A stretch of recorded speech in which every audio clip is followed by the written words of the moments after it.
안녕하십니까. 계속해서 대구에서 전해드리겠습니다.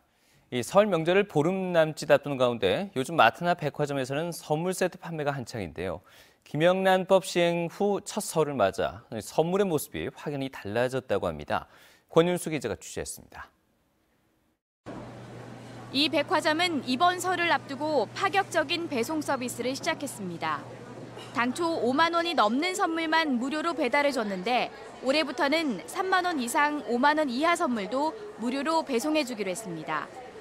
김영란법이 선물 상한액을 5만 원으로 규정하고 있어 5만 원을 넘지 않는 선물을 사는 사람들이 많아질 것으로 예상하기 때문입니다. 기존에 5만 원 이상 선물 세트 무료 배송만 진행했지만 올해부터는 5만 원 이하 저가 상품에 대해서도 전국 무료 배송을 진행하고 있습니다. 선물 세트 구성도 확연히 달라지고 있습니다. 값비싼 선물로 분류됐던 한우와 굴비, 홍삼 등은 내용물을 줄여 5만 원 이하 상품이 등장하기 시작했습니다.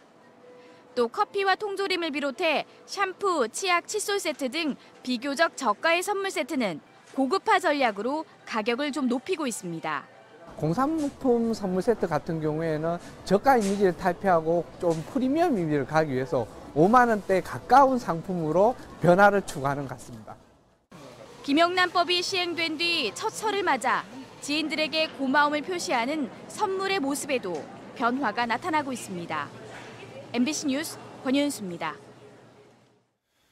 한편 대구시 선거관리위원회는 설 명절을 앞두고 정당과 국회의원, 입후 예정자들의 선거법 위반 행위가 발생할 가능성이 있다고 보고 예방과 단속 활동을 강화할 예정입니다.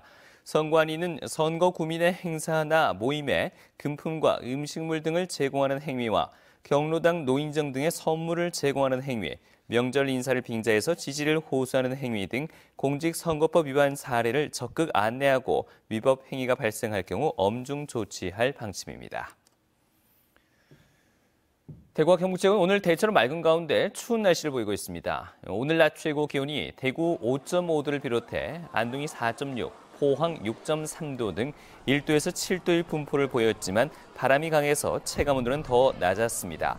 기온은 더 떨어져 내일 아침 최저 기온이 대구 영하 5도, 의성 영하 11도 등 영하 11도에서 영하 4도의 분포로 오늘 아침보다 5도 이상 뚝 떨어지겠습니다. 대구 기상지청은 당분간 맑고 건조한 날씨가 이어지겠다며 건강관리와 화재 예방 등의 주의를 당부했습니다.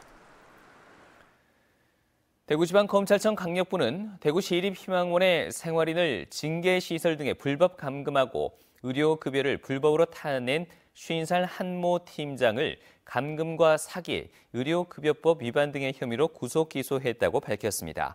또 희망원 생활인을 불법 감금하고 폭행까지 저지르고 관리대장을 조작한 45살 윤모 팀장은 감금과 특수상해, 정신보건법 위반 혐의로 구속 기소했습니다. 한 팀장은 희망원 생활인 130여 명을 징계시설에 감금하는 한편 치매에 걸린 자기 아버지를 노숙인으로 가장해서 희망원에 입주시켜 의료급여 6천여만 원을 타낸 혐의를 받고 있습니다.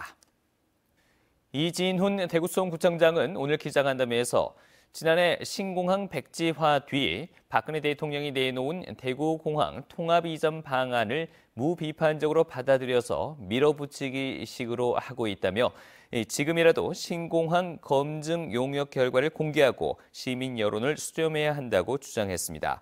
이 구청장은 현대도시에서 공항은 핵심 경쟁력이라며 대구공항만큼의 접근성을 확보하는 건 사실상 불가능하기 때문에 K2 기지만 이전하거나 10일 전투 비행단만 이전하고 대구공항을 거점 공항으로 확장하는 방안을 대안으로 제시했습니다. 오늘 오전 9시 20분 대구에서 제주로 가려던 아시아나항공기가 항공기에 문제가 생겨 출발이 늦어져 승객들이 불편을 겪었습니다. 승객 156명은 예정 출발 시각보다 3시간 가까이 늦게 대체 항공편을 이용해서 출발했습니다. 아시아나 측은 기존에 사용하려던 항공기에 문제가 생겨 정비에 들어갔다며 인천에서 대체 항공편을 마련하느라 출발이 많이 늦어졌다고 해명했습니다. 보수 성향의 신당인 바른정당 대구시당 창당 발긴 대회가 오늘 대구시 동구 유승민 국회의원 사무소에서 열렸습니다. 발기인 대회에는 전 국회의원인 김희국, 류성걸, 권은희, 박승국 공동창당준비위원장을 비롯해 200여 명이 참석했습니다. 발기인 대회에 이어서 오는 18일 바른정당 대구시당 창당대회가 열릴 예정입니다.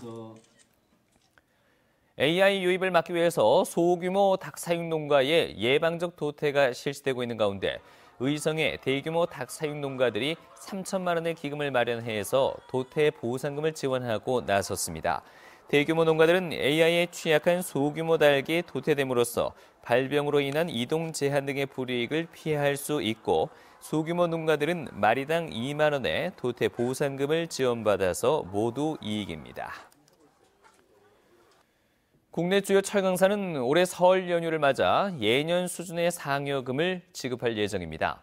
포스코는 올해 설 명절엔 지난해와 비슷한 상여금 60만 원을 지급하고 현대제철도 기본 상여금 이외에 75만 원을 일괄 지급할 것으로 알려졌습니다.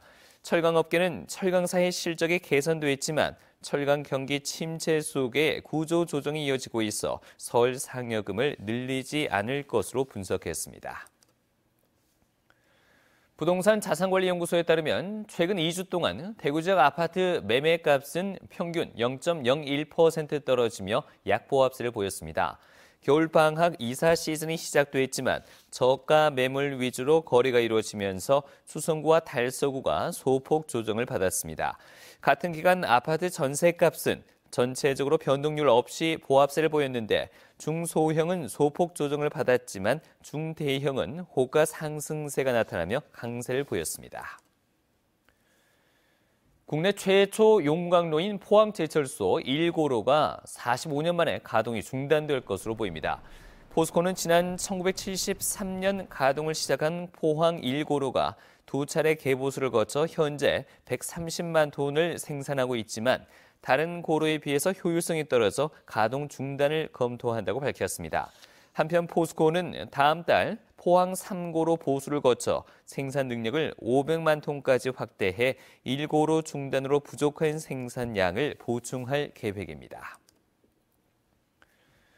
문화체육관광부와 한국관광공사가 선정한 2017-2018 한국관광 100선에 울릉도와 독도, 경주 불국사와 석굴암, 경주 동궁과 월지와 첨성대, 안동 하회마을, 울진 금강송 숲길, 포항 운하와 죽도시장, 영덕 대게거리 등 경북 지역 7곳이 선정됐습니다.